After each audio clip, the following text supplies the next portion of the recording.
रात का सन्नाटा इतना गहरा था कि सूरजपुर गांव की गलियों में सांस लेना भी मुश्किल लगता था। हवा में एक अजीब सी ठंडक थी जो हड्डियों तक उतर जाती थी।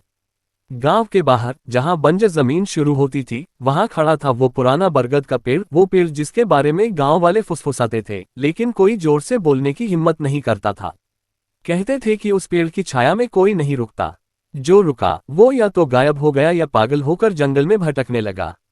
गांव के बुजुर्गों की कहानियां थी कि पेड़ के नीचे एक प्रेतनी रहती है, काली साड़ी में, जिसके पैर उल्टे हैं और आंखें लाल। कुछ का कहना था कि वो पेड़ खुद जीवित है और उसकी जड़ें जमीन के नीचे उन आत्माओं को पकड़ लेती हैं जो उसकी छाया में कदम रखते हैं।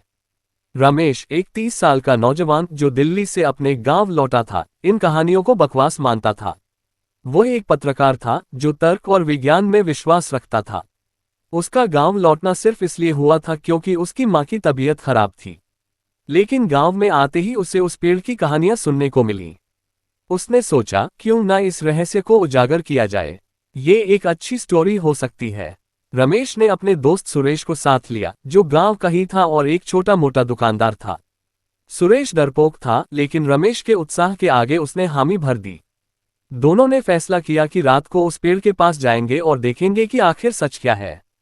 रात के 11 बजे, जब गांव सो चुका था, रमेश और सुरेश टॉर्च और एक कैमरा लेकर उस बरगद के पेड़ की ओर निकले।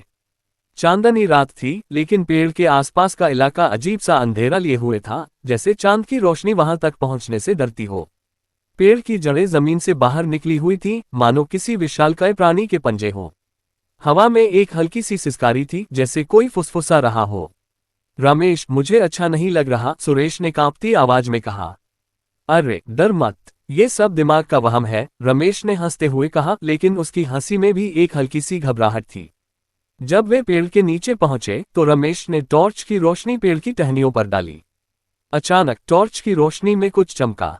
रमेश ने पास जाकर देखा, यह एक पुरानी तांबे की अंगूठी थी जो जड़ों के बीच फंसी हुई थी। उसने उसे उठाने की कोशिश की, लेकिन अंगूठी जड़ों में इस तरह फंसी थी जैसे कोई उसे छोड़ना नहीं चाहता था। देख, ये तो कोई पुरानी चीज है, शायद कोई यहाँ खो गया हो, रमेश ने कहा और अंगूठी को खींचने की कोशिश की। अचानक हवा में सिसकारी तेज हो गई। पेड़ की पत्तियां हिलने लगीं, जैसे कोई तूफान आ रहा हो, हालांकि आसमान साफ था। सुरेश ने रमेश का हाथ पकड़ा। चल, यहां से चलते हैं, ये जगह ठीक नहीं है। लेकिन रमेश ने उसकी बात अनसुनी कर दी। उसने अंगूठी को और जोर से खींचा। जैसे ही अंगूठी जड़ों से निकली, जमीन हल्के से कांप उठी। एक ठंडी हवा का झोंका आया और रमेश को लगा जैसे कोई उसके कंधे पर हाथ रख रहा हो। उसने पीछे मुड़कर देखा, वहां कोई नहीं था। सुरेश, तूने कुछ सुना?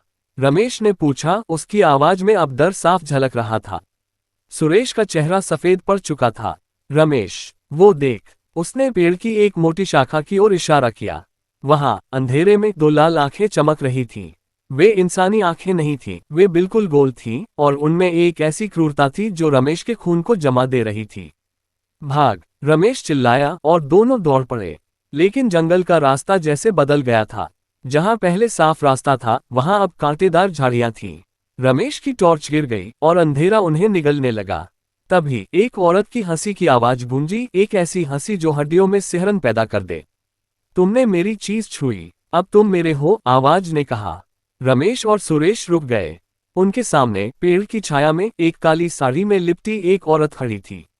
उसके पैर उल्टे थे और उसका चेहरा ऐसा था जैसे किसी ने उसे आग में जला दिया हो। ये क्या है? सुरेश के मुंह से बस इतना ही निकला और फिर वह बेहोश होकर गिर पड़ा। रमेश अकेला रह गया था। उसने अपने आप को संभाला और चिल्लाया, तू कौन है?